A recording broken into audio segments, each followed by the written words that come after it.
El siguiente espacio en el Cubo es un aporte a la comunidad del Departamento de Estudios Históricos del Ejército y AMEU, Asociación de Amigos de Museos Militares del Ejército Uruguayo.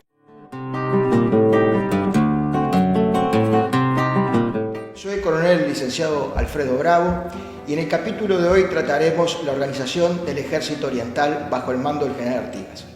Este ejército que tiene sus inicios allá por 1811 durante la Batalla de las Piedras y abarca el periodo hasta 1820 cuando finaliza el enfrentamiento contra el ejército portugués, tiene una característica particular donde a pesar de sus limitadas capacidades y recursos humanos y materiales, siempre trató de ir mejorando en la medida que eso le permitiera. Es importante que aclaremos un aspecto interesante de todo esto, porque a veces la historiografía marca de que el ejército oriental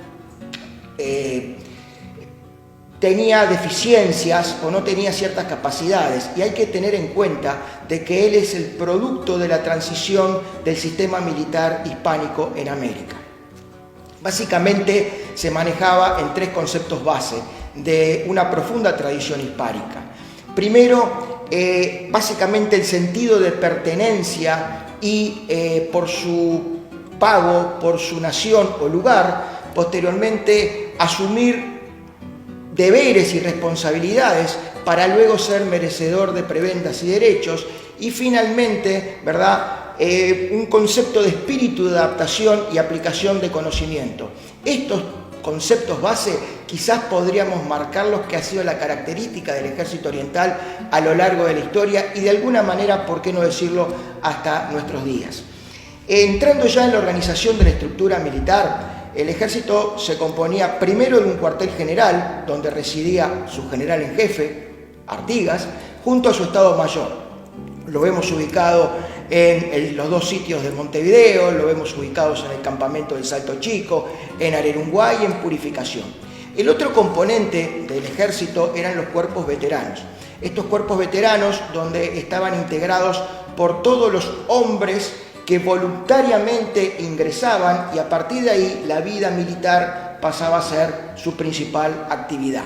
Ahí tenemos el regimiento de blandengues orientales, sucesor del regimiento veterano de blandengue La Frontera de Montevideo. Tenemos el regimiento de dragones de la Libertad, tenemos el batallón de libertos orientales y tenemos el cuerpo de artillería. Como vemos, no son muchos las unidades veteranas, pero iba a estar apoyado por otro componente que lo vamos a ver en detalle más adelante, que son los cuerpos de milicias. Antes vamos a hablar de los cuerpos veteranos de los servicios logísticos. Bueno, primero tenemos la comisaría de guerra, que era la encargada del suministro de todos los abastecimientos de equipo, vestuario, alimentos. Luego tenemos los trenes de bagaje, que eran asignados a las diferentes unidades que podían operar, donde estaban compuestos por carretas tiradas por bueyes, yuntas de bueyes de 2, 4 o 6 bueyes. Un tercer componente que era la maestranza, los talleres de maestranza, que eran los encargados de darle la reparación y en algunas circunstancias hasta construcción de ciertas piezas de armamento, básicamente de los fusiles. También se reparaban carretas o se construían carretas.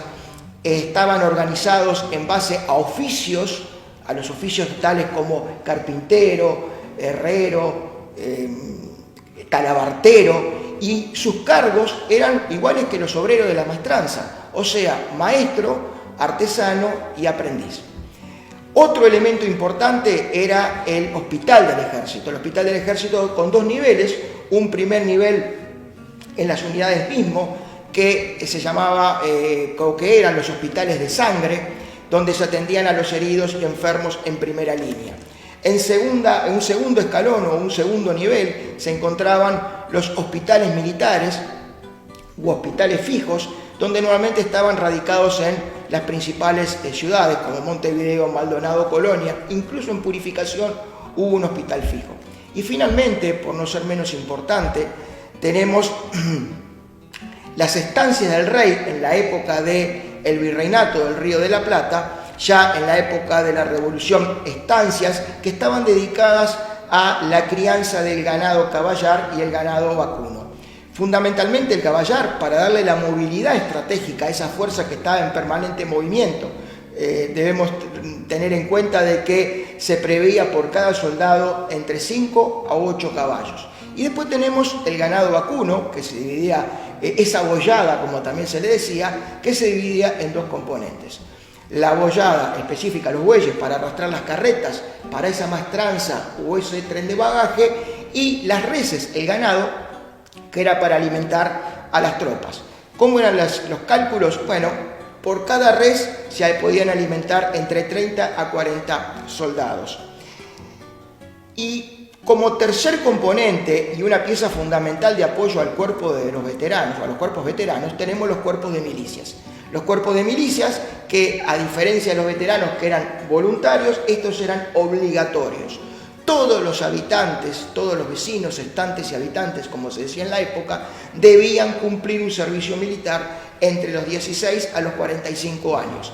Agrupados por su pago, por su querencia, por su jurisdicción, formaban compañías de 50 hombres, 3 compañías formaban un escuadrón y 4 escuadrones un regimiento. Este componente de fuerzas militares, para poder operar en estos vastos territorios, el Ejército Oriental había implementado lo que ya tradicionalmente venía de la época hispánica y a su vez era algo extraído de los ejércitos europeos, particularmente de Napoleón, la división. La división era un agrupamiento de combate donde combinaba armas, caballería, infantería, artillería. Normalmente, como la infantería es escasa, habían unidades de dragones, que era una capacidad de operar tanto a pie como a caballo, y de alguna manera se cubría ese vacío. Y al final, con los elementos logísticos para poder darle esa movilidad a esas divisiones. Y bueno, con esto espero que les haya gustado. Hemos finalizado este aporte de la estructura o la organización militar del Ejército Oriental.